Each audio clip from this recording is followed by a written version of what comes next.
Hello and welcome back to the Movie Pope podcast. And today we are kicking off a new year with Superman. The official teaser trailer dropped on the 19th, and James Gunn hinted at it on X, and we've been waiting in anticipation for it.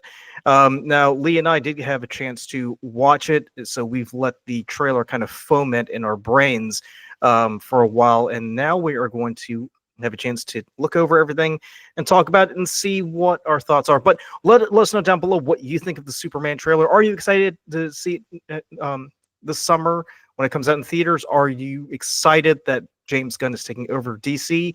And are you a little bit suspicious, or do you feel like we've passed the point of no return when it comes to superhero movies, or had they already jumped the shark years ago? But as always, thanks for tuning in. And Lee, so like I said, the trailer dropped on the 19th, and I sent you the link and we both watched it. And the first thing that you told me was that there just seems to be a lot going on in that trailer.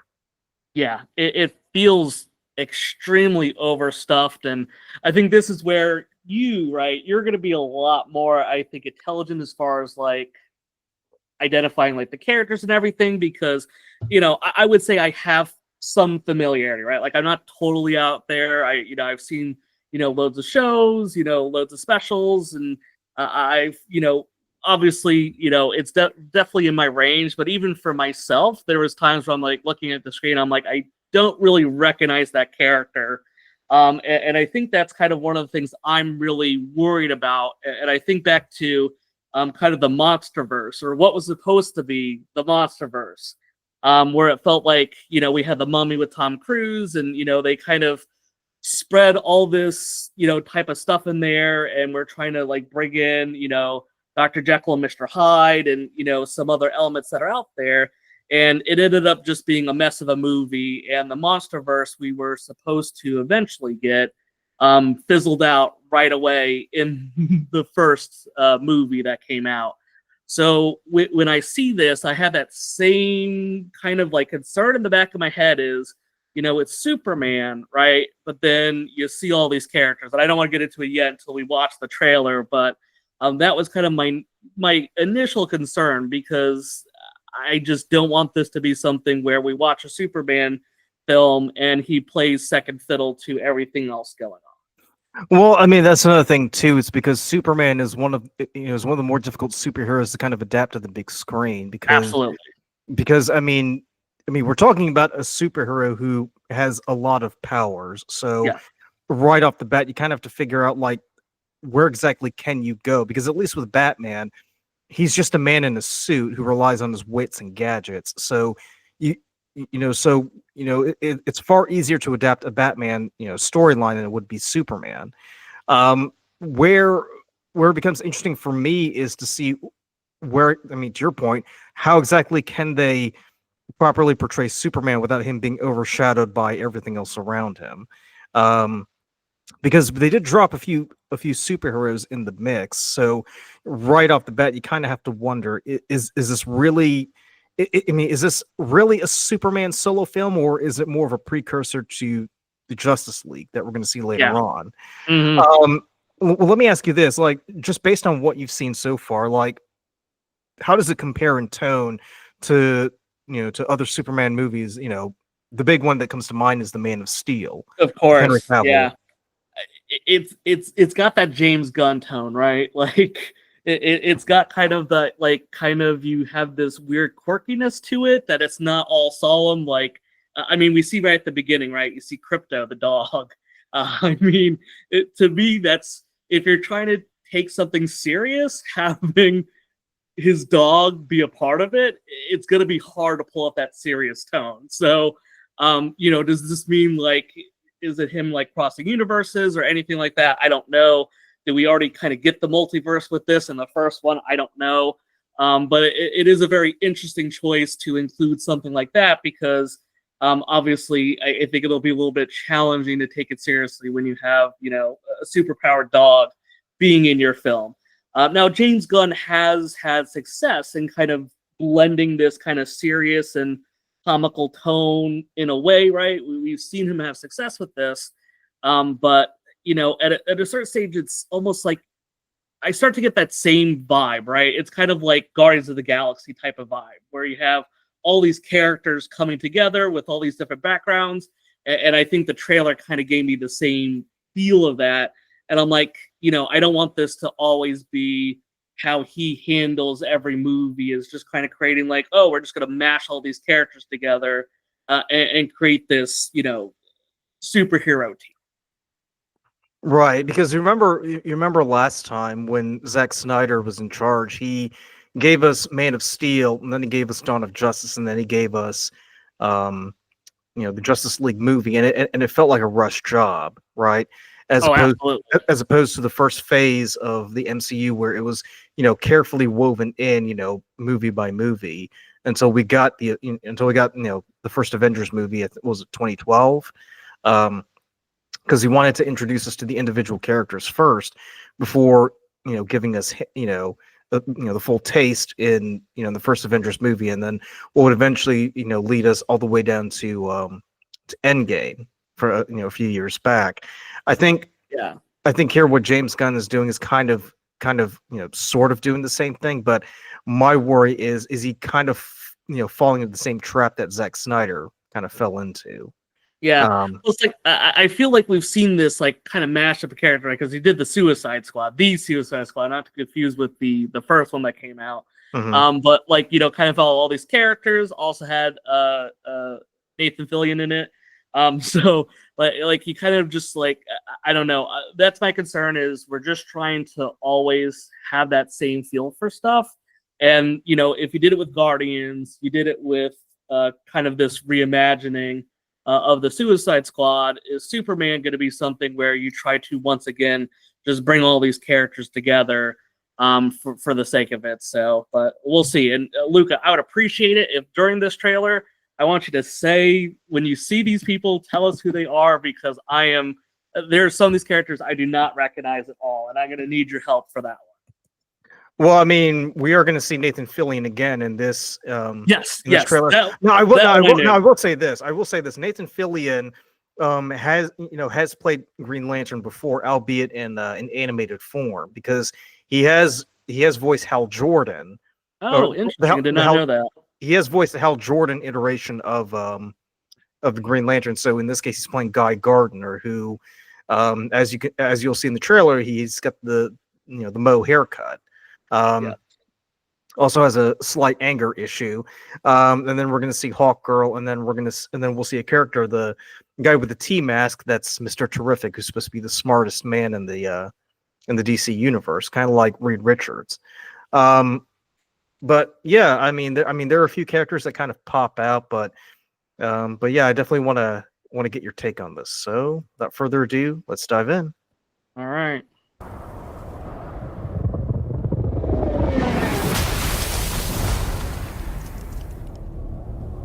Like I've seen so many people on the internet already call that the Yamcha pose. So thank you, internet, for never failing. Yep. If you don't know DBZ, then I guess that joke's not going to land.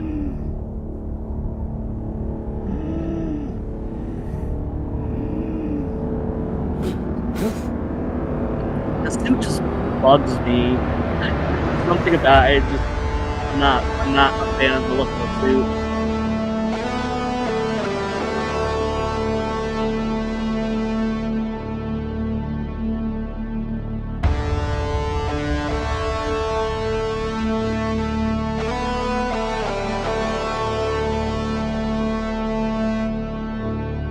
Like we're gonna get some origin stuff in there, right? I mean, they want to be very curious with it.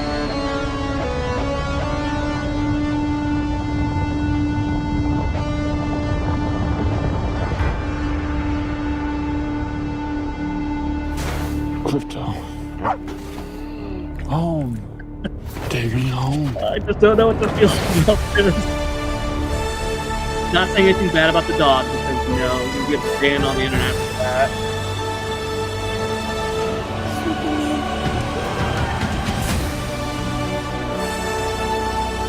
Superman.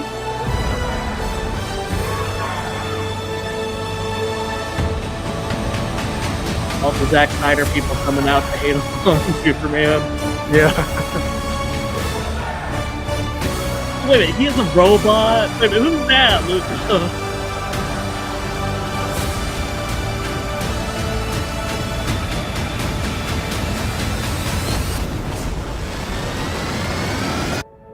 It does feel like they're doing a lot with Lois, which I find very interesting.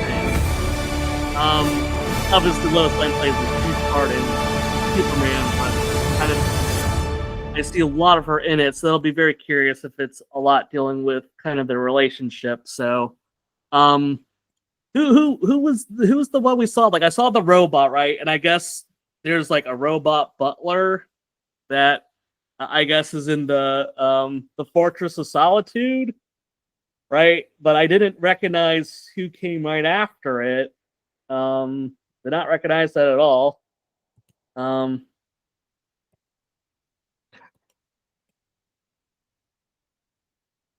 great time to pause on Hot Girl.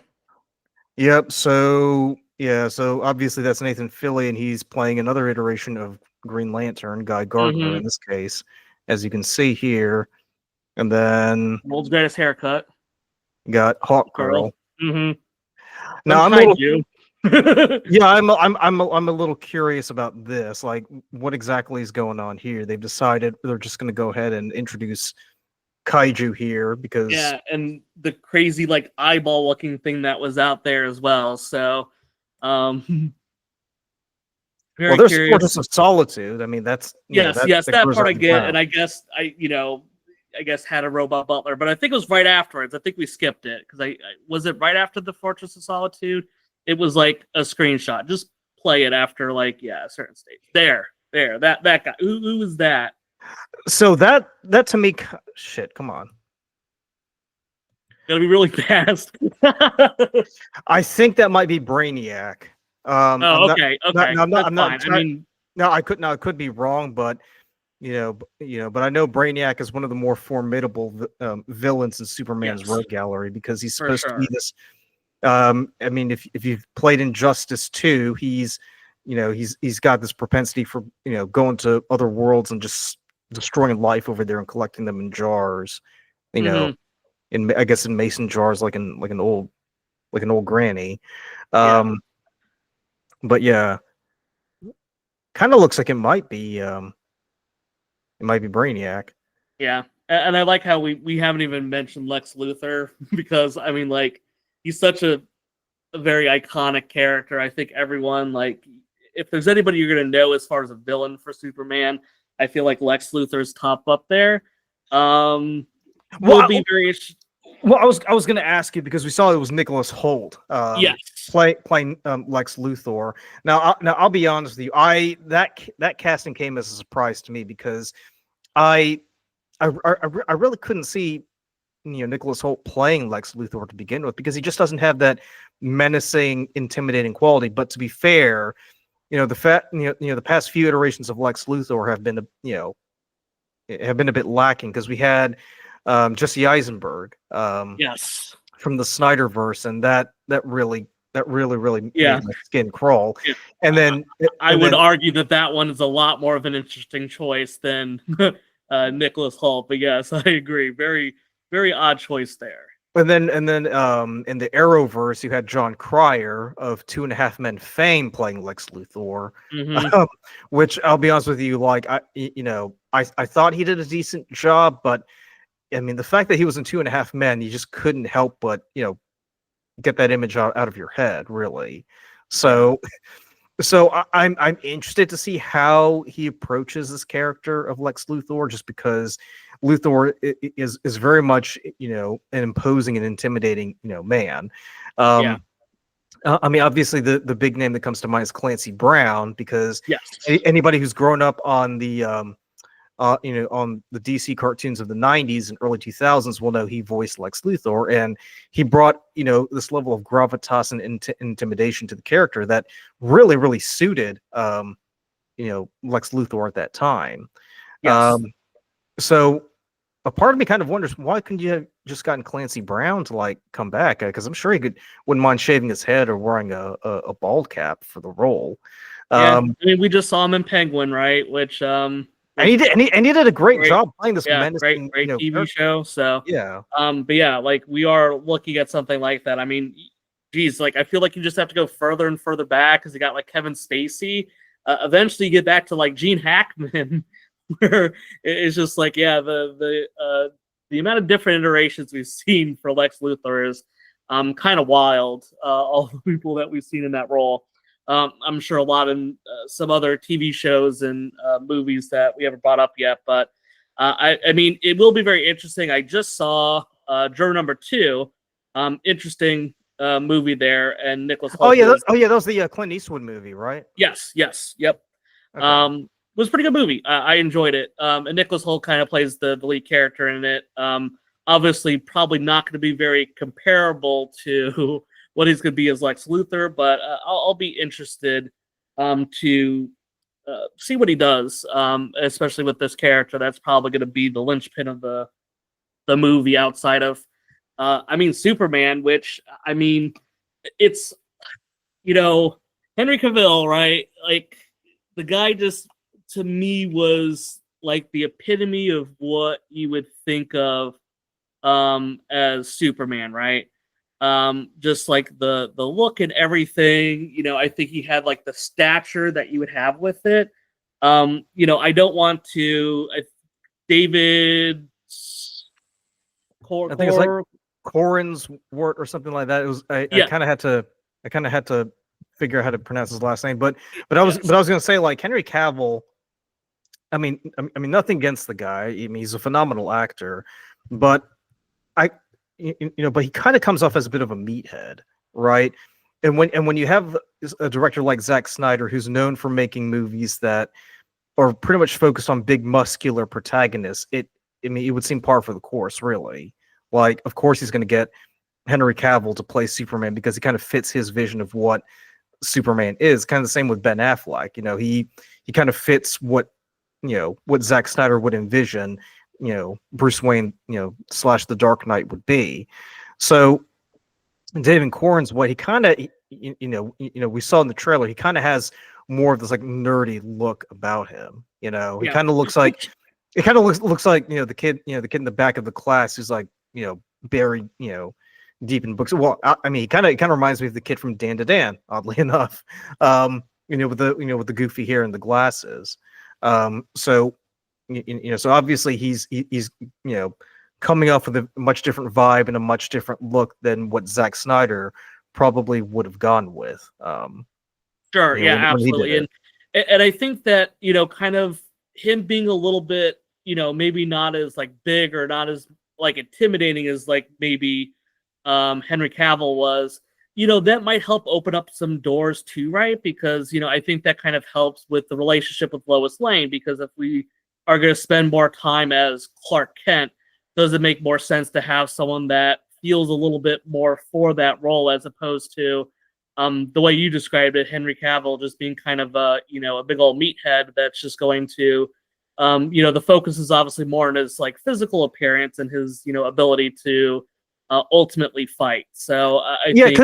Because I was gonna say, like, because when we watched, Zack Snyder's movies, you kind of get the feeling he's more focused on the Superman aspect and not the Clark Kent aspect. Whereas here, it's kind of, I wouldn't say the reverse, because we haven't seen Superman yet, but it'll be more of a mix, right? Well, I would say more of a balance. So, like, I think like what James Gunn is doing is he wants to kind of give us a balance. Hey, yes, Clark Kent is Superman, but Superman is also Clark Kent.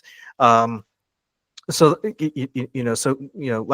you said, to your point, James Gunn does have a way of blending drama, comedy, adding levity to to otherwise serious situations, and adding moments of seriousness in a movie that would otherwise be all comedy and nothing else. In other words, he wants to give us as much heart as possible, as well as a good chuckle. Now, to your point earlier, I mean, we did see a lot of things play out, because obviously we saw Lex Luthor, and you can't have a Superman movie without Lex Luthor. So he's pretty much following that playbook. But we did see a kaiju in there, and we also saw that wrinkly man who I I would say is Brainiac, but I think that's a fair guess. but I mean, but who knows? I mean, it could be a different villain altogether.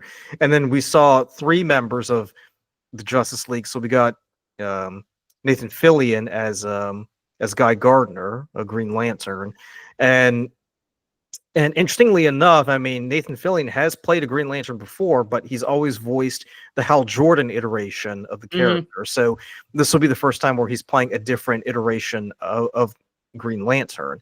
And then we saw Hawkgirl, and funny enough, we did a review of Madam Web earlier this year. The girl who's playing Hawkgirl is the same girl who was in that movie, Madam Web. Is it really? Yeah. It's her. I had to take a look, but yep, it's her. So she's crossing over. She's going from Marvel into DC. So, and I'll be honest with you, I'm not too familiar with Hawkgirl, just because there's so many different iterations. You've got one iteration where she is she's this extraterrestrial with wings who swings a mace, but then you have another iteration who's supposed to be an incarnation of an Egyptian princess who keeps reincarnating in different time periods and then getting killed, the same way over and over again. So it's so it's one of those things where it's kind of hard to keep track of. And then we saw it changes all the time. Yeah, and then we saw Mr. Terrific, who is, like I said earlier, supposed to be the smartest man in the DC universe. Honestly, I'm not quite sure what you would do with Mr. Terrific though, because other than being the smartest guy and probably offering like exposition and advice, I'm really not sure what other role he could play unless Superman needs tech support.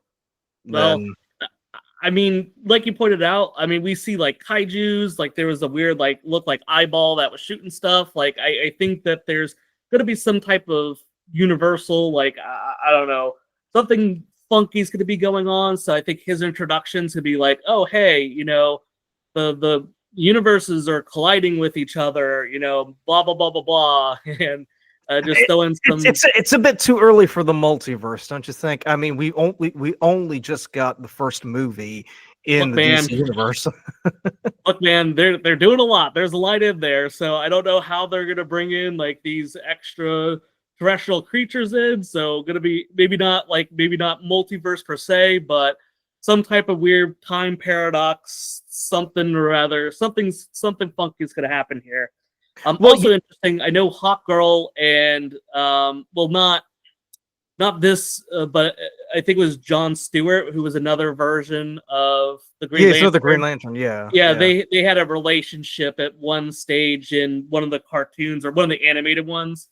Yeah, Justice League. Yeah. Yeah, so we'll be curious to see, hey, is that something that they're trying to rekindle in this to, kind of make their characters, I guess, more interesting. But there's a lot going on there. Well, remember when we did our trailer reaction to Creature Commandos a few months ago, and I told you about how James Gunn plans on keeping the same actors to play live action versions of their character? Frank Grillo, according to Wikipedia and IMDb, is supposed to be in the Superman movie for next year. And he's playing Rick Flag Sr., just like he is right now in Creature Commandos. Except, obviously, in this case, he's not going to have the white hair. He's going to have his natural dark hair. So that should be a very interesting addition right then and there. I will say this. So to go back to your point, what I'm thinking is going on here is that it probably might be there's like an alien invasion of some sort, because there's never been a Superman movie that had to deal with an alien invasion, right? So there's an alien invasion. Lex Luthor is probably saying, hey, the Superman guy, we can't really trust him. I'm the only guy you can trust because, I'm human and I'm bald. So you definitely know I ain't got no superpowers. And then Superman has to go and prove himself. And then he comes to find out that there are other superpowered individuals, living in the same, in the same world. And you kind of lay the foundations for Justice League. That's what I'm getting so far. I think that is a very, very safe bet. That's gonna. I mean, it's a very conservative bet because just based on what we've seen so far, I kind of feel like and plus we know James Gunn is pretty much a comic book fanboy. Like he lives and breathes this stuff. So Mhm. I wouldn't be surprised if if he read a few comics or watched a few video games or even saw a few animated shows and thought I'll just cherry pick from here, here, and here and kind of just blend it together in the story. I mean, where he runs the risk is kind of overdoing it. Yes, and that's my biggest concern with watching it is the overdoing it part, right? Because I think he obviously has the ability to put this all together, right? Well, well, to his credit, though, he's far more knowledgeable than Zack Snyder, right? Because Zack Snyder comes off as the jock who sort of knows like the basics of it, and so he figures as long as I know the basics of who these characters are, I'm good. Whereas James Gunn, he's the nerd. He's the guy who knows the ins and outs of everything. So to James Gunn's credit, I'll give him props for at least taking this a lot more seriously and not making it all dark and weird that Zack Snyder took the DCU during his run. Yes, yeah, it'll be a very interesting take, and my biggest concern is just not making it too overstuffed for the first entry, right? Because I mean, there is a lot riding on this, right? Like, if this flops, then your second shot at the DC universe, that's ruined, right? Like, I don't think there's any way it comes back if it fails. So there is a lot riding on this. There's a lot of these characters that are riding on this, and I think that he has, unfortunately, the weight of a huge fan base on his shoulders, hoping it comes out. Because I think if this flops, you're never going to get anything else out of, at least for a while, right? Eventually it'll come back. Superheroes are too big at this stage to not have something else popping up. Right. But, I think you have to start moving away from it. I mean, look at Sony. I mean, geez, like they have totally botched, and the final Venom film just kind of ended up failing for the most part, at least for me. And then Craven was the final nail in the coffin. Yes, exactly. And then we just had Craven came out, which I'll be very curious to watch and see how it goes. But first reactions definitely very poor in that regard.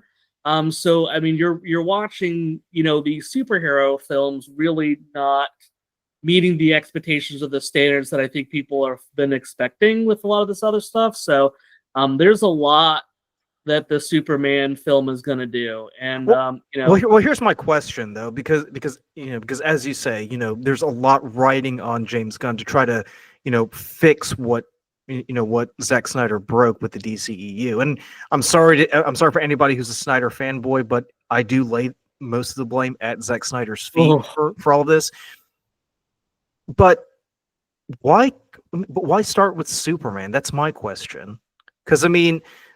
Because James Gunn is known for taking characters in teams that nobody knows anything about and developing them into interesting characters, like what he did with Guardians for the MCU, or with Creature Commandos, what he's doing right now with the DC universe. So why is he going with that? Because it's such a risky move. I mean, he could have gone with because he's doing another superhero team called the Authority, which is supposed to be like the antithesis of the Justice League, because they do heroic things, but they kind of do it in a way that's pretty shady, kind of like with what you would see with the Boys, right? If he had started with that and kind of worked his way up to Superman, it would be a lot easier. Hell, he could do another Batman movie before he did Superman. That's my thinking right there. I think the fact that we have like this other version of the Batman out there is kind of why he probably shied away from it. I think for me, the biggest thing that comes to mind for me is the fact that Superman's ultimately like the flagship, right? He's viewed as the leader. I think it's hard to escape that. And I feel like for me, the way I look at this for James Gunn is this is his opportunity. Like, I want to make sure if I'm going to put something out there, I want to make sure that I have this really iconic character in there. It's done, and it's someone that I can help build off of instead of having that be something that's kind of floating behind the scenes all the time. Because here's my question then. Mm-hmm. I mean, do you think that this is organic? Do you think James Gunn decide No. for himself, this is something I want to do, or No. think there were external forces kind of pushing him, saying, hey, how about that Superman character? People like him. What, why don't you? I think part of him wants to do it, right? But I think that there absolutely is an outside influence that if you're going to resurrect the DCU, you have to do it with Superman involved. And I think that kind of came down to it. And maybe they were like, hey, we have to have Superman, but maybe James Gunn wanted to introduce these other characters. Right. So he's like, hey, cool. Well, I'll do Superman, but I want to be able to, bring in some of these, lesser known characters, ones that we haven't seen on the screen before, because we've already seen, a variation of this with different characters. So I think that it was probably a bit of a mix, but I'm sure, for DC, they're like, we really got to have Superman. Like, this is the iconic character that everyone knows, everyone wants to follow. This is what we want to do. And I think James Gunn brought his own flair to it. But I think deep down for him, I think it's also a test for him to see how he could do with such a character that I would consider, for the most part, is relatively been squandered over the years, right? I don't think we've seen a very strong look of Superman for some time. So I think that this is kind of a test for him to see what he could do with a character that I think, even to your point, right? You mentioned earlier, it's really hard to make a Superman film. Right. Not to mention too. Since we're going off of that logic, I mean, also keep in mind too, when you say Superman has been squandered, he's been squandered both on the big screen and on the little screen because because in the Arrowverse, he's played a prominent role, but he's not. Superman on TV doesn't have the same gravitas as Superman on the big screen, right? Because there's like a show right now, I think it was like Superman and Lois or something. Yes. So I've watched a few episodes of it, but it doesn't have the same level of interest and intrigue as what you would see with with Superman here. And I totally agree with you. I feel like the Superman that we're seeing right now is pretty much been squandered away, really. Because by introducing Superman on TV and kind of having a regular series, I kind of felt like it's like a bad apple spoiling the barrel. Really. Yes. Yeah. And I mean, there are iterations. So I think I've seen some, animated films where I feel like they do a better job of bringing Superman to the screen. But yeah, as far as especially the big mainstream stuff, it just hasn't quite felt right. Because it's been oversaturated. That's the thing. Because I think now we're like season 4, season 5 of Superman and Lois, and I feel like if they had just maybe had him appear every now and then, kind of like with what they did with Batman and Teen Titans, or even Batgirl, where he's kind of just mentioned in passing.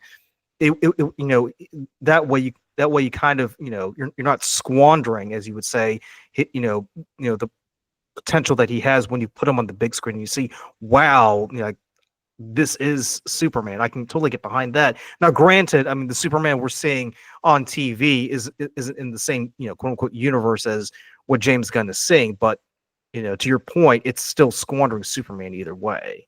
Yes, I think that there's a there is a lock that's going to ride on this, and I think this will definitely be the big film of 2025. That I think it's to be talked about to death. I would say my initial reaction is that I think there's enough interest in it that people will be involved. It's just going to be a matter of how big is it going to get, and that's the biggest question I have. And I just know that unfortunately there's a lot that's working against this. So hopefully it's something that we see, because I think there's a lot of great ways to handle this, and there's just always a lot of other things that are fortunately working against you. So I guess we'll have to see how it goes. Yeah, I mean, like I told you in the text and before we started recording, it's piqued my interest enough to where I would want to go see it in theaters, right? Because if nothing else, I just want to see how is this going to play out, going forward? Because obviously, James Gunn, is now head of DC Studios, so he's pretty much in charge of the creative process, right? He's stepped out of the MCU. He stepped away from Kevin Feige to go and develop his own thing. Mm-hmm. But But obviously, superhero movies, there's a universal, what would you call it, the theme or motif or aesthetic to it that you can recognize, whether it's Captain America or Batman or Superman. Um, my thing is that even with James Gunn behind the wheel, I mean, what is it going to do to kind of differentiate it, from the MCU from which he left, and more importantly, how is it going to guarantee that this is going to be a continual financial success? Because the first 10 years of Marvel, they were making money hand over fist from the Avengers movies and the individual movies starring Iron Man, Captain America, Hulk, and Thor, and everything like that. So you kind of have to wonder, like, is James Gunn going to have the same level of success? Because we've seen he pretty much likes to have a very much hands-on approach to everything. So Creature Commandos, he wrote all the episodes himself. Peacemaker, he wrote all the episodes, and I think he directed a few episodes himself. And there are a lot more projects in the pipeline, because he's doing one about Green Lantern, or sorry, 2 Green Lanterns. That's pretty much in the style of True Detective, and then he's doing a series on Themyscira, which is the home island of Wonder Woman, and that's supposed to have more of like a Game of Thrones political thriller vibe to it. So I feel I feel like right off the bat, that's both a blessing and a curse for the DC universe, because James Gunn is very much a capable writer and director. Like, he knows what he's doing. He's not. I mean, like I said earlier, like, he knows his material, so he knows how to take the source material and adapt it in the best way possible, that it's palatable to both, newcomers and, longtime nerds. But at the same time, if you have one guy handling everything, handling the creative processes for all these different projects, even if he's not writing or directing all of it, you kind of have to wonder, is there going to be a sort of, lax in quality over time? And that's my major concern for the DC universe overall. My concern, and I think you kind of hit on it, but there was a bigger thing for me as well with it. It's not only how he differentiates it from the other superhero things we've seen, it's how does he differentiate from the other superhero things that he's already done. And that's true. That's true. That's what's the biggest, I think, concern I have when I watch this, is we've already seen him do this team up of these very different characters all coming together. We've seen it time and time again. So are you giving us the same thing that you've been pushing out for a while? Because now, you're kind of like, you've done it so many times before. Is this how you want to start off this brand new world, by doing something that we've already seen done in a variety of ways from the same director? So right, because then because then he's just basically copying and pasting at that point. Exactly. Yeah, he's just taking what he knows how to do, which is fine, right? That works. But is that going to be good enough for people that want to see this revival of the DCU, which is flamed out very famously? Now, another thing too is the fact that whenever you have a new movie with a different director and a different actor of a character that we all know and love, the big thing is, how do you make this iteration different from previous iterations? Now, now let's take Christopher Nolan, the director that we love very well. When Christopher Nolan took over the Batman franchise in 2005, he was pretty much dealing with dealing with the backlash over the Schumacher films of the 90s, right? Because when Schumacher was directing the Batman movies, we were getting copious amounts of bat ass and bat nipples and bat crotches, however many ways you can imagine them. Yeah, that man really paid a lot of attention to those suit up scenes, I'm not gonna lie. And the way that the characters were portrayed in the storylines, they were just so bad. So so going into the project, Christopher Nolan already knew he had to do something to where he had to change our perception of how we view Batman, because at that point we were viewing Batman more as like either a campy character or some sort of homoerotic figurine for Joel Schumacher to gush at. And by the time you get to The Dark Knight Rises, Nolan pretty much changed the way that not only the way that we looked at Batman, but how the Batman storylines are to be approached going forward, right? Because we saw Matt Reeves' Batman. What was it? Probably like 2 years ago. I want to say now. Matt Reeves was pretty much following the Nolan playbook. And subsequent projects of of Batman like Gotham or Penguin, they're pretty much following the Nolan aesthetic, because Nolan took us out of the campiness of the Schumacher films and gave us what I would consider the proper way to view Batman. Yes. So now James Gunn has got to take he's pretty much got to follow the same approach with, how do I take a character like Superman and mold him in a way that people can look at my iteration and say, yes, that's the one I'm going to lean on. I'm not going to look at Henry Cavill's Superman going forward. I'm going to do that. And it's just going to be so difficult because say what you want about Henry Cavill's portrayal of the character, there was a level of seriousness and gravitas that he did bring to the Kryptonian character. So right off the bat, I mean, that kind of works against him, because at least with Nolan, it was pretty easy. He was pretty much taking something that was silly and turning it dark. Where Gunn is going to have to finesse his way into making it work and palatable, make it palatable for everybody. It's taking something that was very jock oriented, very dark, sometimes, and kind of make it not silly, but kind of lighten him up, kind of make him a bit more of the paragon of optimism, a symbol of hope, but at the same time not taking away what Cavill kind of brought to the character in terms of like someone who's trying to figure out who he is. In a way, he also kind of has to marry the seriousness of the serious gravitas of Henry Cavill, but also the sort of almost, I wouldn't say naivete, but the sort of wonderment that Christopher Reeve brought to the character, where he's trying to figure out who he is and trying to find his place in the world. Because I think you and I can both agree that the Christopher Reeve iteration, they were great in terms of their portrayal. It's just there's so much working against James Gunn. He's going to have to use every tool in his toolbox to pull it off spectacularly. Yeah, I love that you mentioned the symbol of hope, right? Because there's that scene in the trailer, right, where you have the kid and he's like out on a battlefield and he's like putting up that flag that has Superman on top. Like that type of like iconography really works for me, because that's we've always associated Superman with hope, right? Like he's the kind of our big penultimate like character. He's got all the abilities. Like this is a guy that has everything. From like a physical aspect, right? Like he has all the tools of being like a really awesome superhero.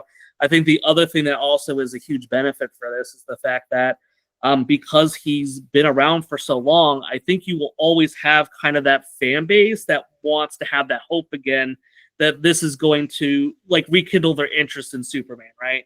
I think I don't want to like besmirch the Snyderverse a whole lot with it. I think it's just a different direction, maybe not a direction everyone would have liked to gone with.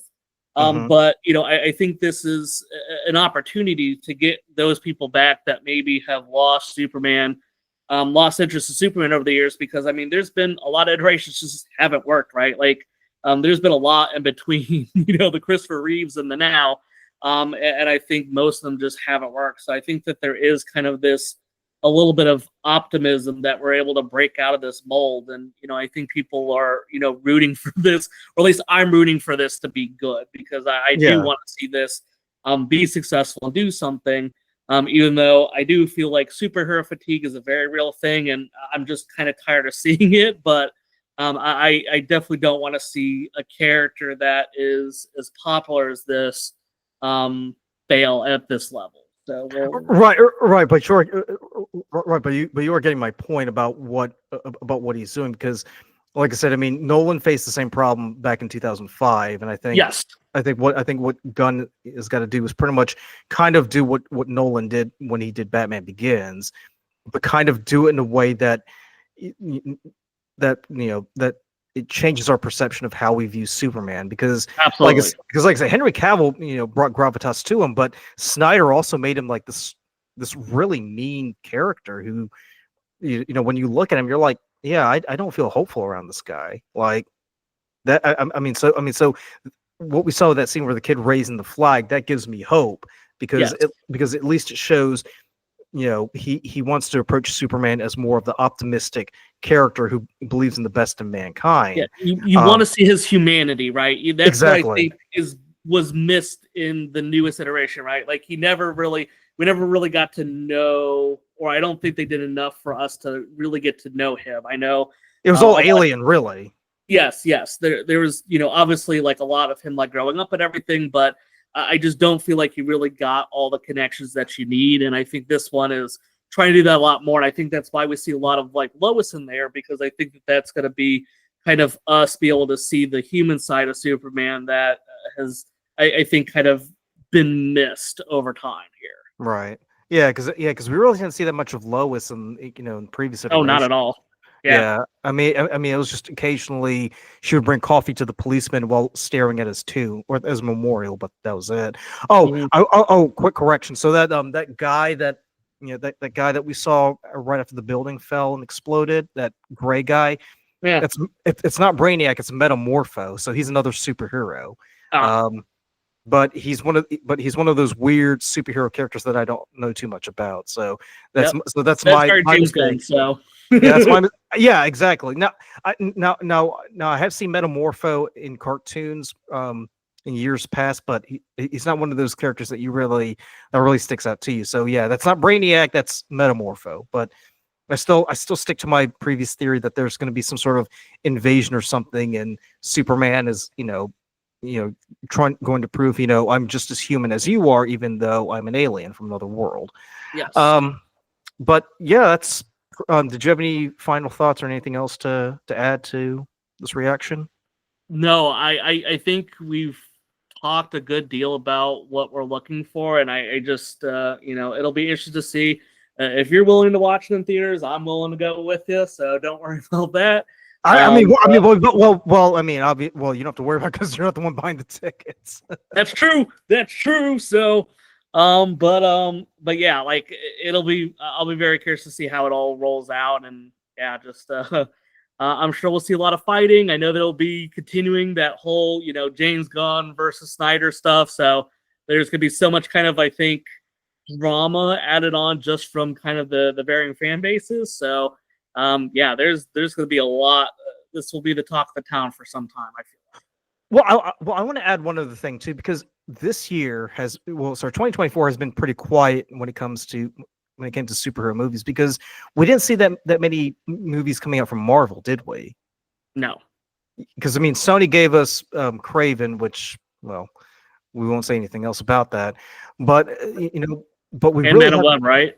yeah, well, we really haven't heard much from Marvel or DC this year. Nope. So next year is going to be quite interesting, because we already did a trailer reaction for Captain America: Brave New World, which comes out in February, and then Thunderbolts, which comes out in May. So what I think here is, I mean, this is pretty much 2025 is going to be the year where we're really going to see, is Marvel the old man on the block, the elder statesman, going to, are they going to be able to revive themselves after a bunch of lackluster productions, or is it going to be the new kid on the block, DC, who finally knocks down Marvel and I guess becomes the new king of the hill as a result? Now hold on, because I could have sworn, because there's supposed to be another Avengers movie that comes out next year, right? Is there? Oh, I'm actually, it comes out 2026. Okay. So Avengers Doomsday comes out in 2026. So that should be a very interesting year.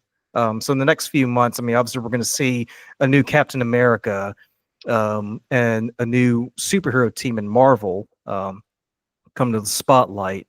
So I would be very interested to see, what happens there. And to be honest, and I think you'll agree with the sentiment. I mean, the bar's pretty much been set low when it comes to superhero movies so far. So, I mean, if Superman rises above, no pun intended, Marvel, it wouldn't be too much of a surprise for me, just because Marvel has kind of, I mean, they've kind of been dragging their feet over the past few years. So I mean- yeah, no, I mean, Deadpool Wolverine, I know had definitely some detractors from it, so I think that there is definitely some of that concern there. But I mean, obviously, Deadpool and Wolverine they were the exception, you know, to what we've seen so far coming from Marvel. Sure. Yeah, right? and I think the fact that DC's going for Superman, right? You're going for a huge character. I think that, you know, when you kind of do some of these lesser things, I don't think you're always expecting as much, right? Like for Captain America, right? Like I don't really care about Captain Falcon, right? Or whatever the hell his name is. Yeah. I never really cared for the character. I don't really care to see it, right? You know, the Thunderbolts, right? It's just kind of this, you know, kind of like grouping of like a variety of characters, but there's not a whole lot. Like if it does okay, that's great. If it does really well, that's fine. But to me, it just doesn't have as big of an impact because it's like characters that we really don't have a lot of investment in. Right. For DC, totally different when you have Superman, which is like, I think when you think about it, like he's right up there at the very top.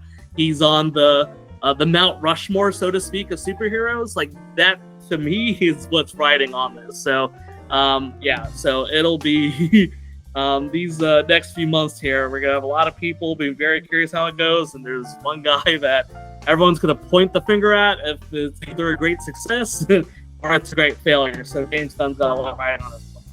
Yep. I mean, as far as we know, I mean, there've been a few stinkers in Marvel, but nobody's pointed the finger at Kevin Feige. So we'll just have to wait and see. But go ahead and let us know down in the comments below what you think. Are you excited to see Superman? And are you going to see it in theaters on July 11th? Or are you going to be a bit suspicious and just hold back and wait and see what the reviews are? But I just want to thank everybody for taking the time to watch our review. And thank you so much for your support. And we'll catch you in the next one.